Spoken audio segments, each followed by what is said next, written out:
இன்று உலக சிட்டுக்குருவி தினம். சிறப்பு பார்வை. சிட்டுக்குருவிக்கென கட்டுப்பாடு, தென்றலே உனக்கென்ன சொந்த வீடு என்ற பாடலுக்கு ஏற்ப சுதந்திரமாக சுற்றித் திரியும் பறவைகளில் சிட்டுக்குருவி முதலிடம் வகிக்கிறது. தொல்காப்பியம் உள்பட இலக்கியங்களில் அதிக பேசப்பட்டதும் பாரதியார் கவிதைகளில் சிட்டுக்குருவிக்கென பெருமைகளை குறிப்பிட்டதை நாம் மறந்துவிட முடியாது. காக்கை குருவி எங்கள் ஜாதி என்று பாடினார் பாரதியார். அதாவது சக மனிதனை நேசிப்பதை போல குருவியையும் நேசி என்பது இதற்கு பொருள்.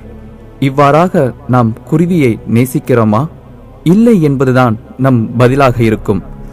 உருவத்தில் சிறிதாக அழகான தோற்றம் கொண்ட சுறுசுறுப்பாக பறக்கும் சிட்டுக்குருவி காகங்களைப் போல் மனிதர்களின் பழக்க வழக்கத்திற்கு ஏற்ப தன்னை மாற்றிக்கொண்டு பழகும் அறிவுபூர்வமான உன்னத பறவைதான் இந்த சிட்டுக்குருவி. கூரை வீடுகள், ஓடுகள் வேயப்பட்ட கூரைகளில் கூடுகட்டி முட்டையிடும் பெண் குருவிக்கு பக்கபலமாக ஆண் குருவி கூடவே இருந்து குஞ்சு பொரிக்க உதவுகிறது.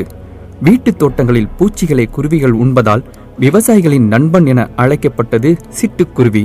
பலசரக்கு கடைகள் முன் சிதறி கிடைக்கும் தானியங்களை கூட்டமாக சேர்ந்து உண்டு மகிழும் ஆட்கள் வந்தால் நடப்பதற்கு வழிவிடுவதற்காக சற்று நகர்ந்து கொண்டு தானியங்களை உண்ணும்.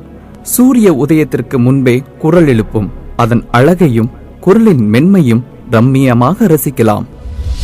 ஒவ்வொரு ஆண்டும் மார்ச் 20ஆம் தேதியை உலக குருவிகள் தினமாக கொண்டாடுகிறோம். இதற்கென்றால் குருவியை அளிக்கும் சுற்றுச்சூழல் கேட்டை தடுத்து நிறுத்த வேண்டும் என்ற எண்ணம் நமக்கும் நமது குழந்தைகளுக்கும் வர வேண்டும் என்பதற்காக.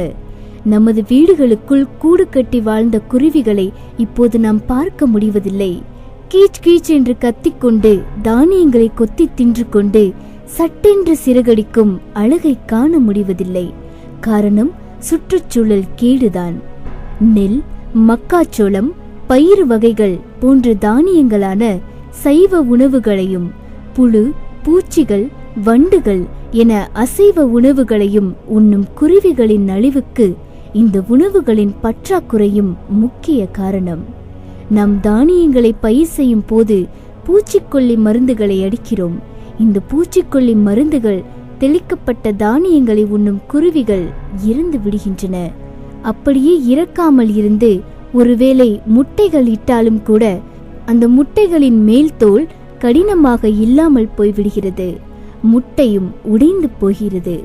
புதிய தலைமுறை குருவிகள் உருவாகாமலே அழிந்து விடுகின்றன. மேலும் இந்த பூச்சிக்கொல்லி மருந்துகளால் வயல்வெளிகளில் புழு பூச்சிகளின் எண்ணிக்கையும் குறைந்து விடுகிறது. இதனாலும் குருவிகள் பட்டினி கிடக்க நேரிடுகிறது. நாம் நமது வீடுகளை நவீன வசதிகள் கொண்டதாக இப்போது மாற்றிவிட்டோம். காற்று புக முடியாத ஏசி அறைகளில் எந்த சிட்டுக்குருவி கூடு கட்ட முடியும்? வயல்வெளிகளை, இயற்கை வனங்களை அழித்துவிட்டு கான்கிரீட் வனங்களை உருவாக்கிவிட்டோம். உலகம் முழுவதையும் வெப்ப மண்டலமாக மாற்றிவிட்டோம். இதனால் குருவிகள் மட்டுமல்ல, கிட்டத்தட்ட 226 பறவை இனங்கள் அழிந்து வருவதாக கண்டுபிடித்து சொல்லியிருக்கிறார்கள். அடுத்து சிட்டுக்குருவிகளுக்கு நாம் இழைக்கும் மாபெரும் தீங்கு எதுவென்று தெரியுமா? தெருவுக்கு தெரு செல்போன் டவர்களை அமைத்ததுதான். இந்த செல்போன் டவர்களிலிருந்து வெளிப்படும் கதிர்வீச்சு சிட்டுக்குருவிகளின் மாபெரும் எதிரியாகும்.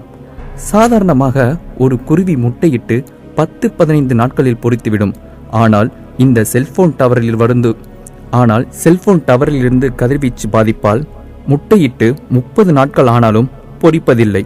சிட்டுக்குருவின் முட்டைகளே அவற்றிற்கு கல்லறையாக மாறிவிடுகின்றன. ஆண்மையை பெருக்க சிட்டுக்குருவி லேகியம் என்பது போன்ற அறிவியலற்ற நம்பிக்கைகளின் விளைவாக சிட்டுக்குருவிகளை நாம் சாகடித்தும் கூட சிட்டுக்குருவிகளின் அழிவுக்கு ஒரு காரணம் என்று சொல்லலாம்.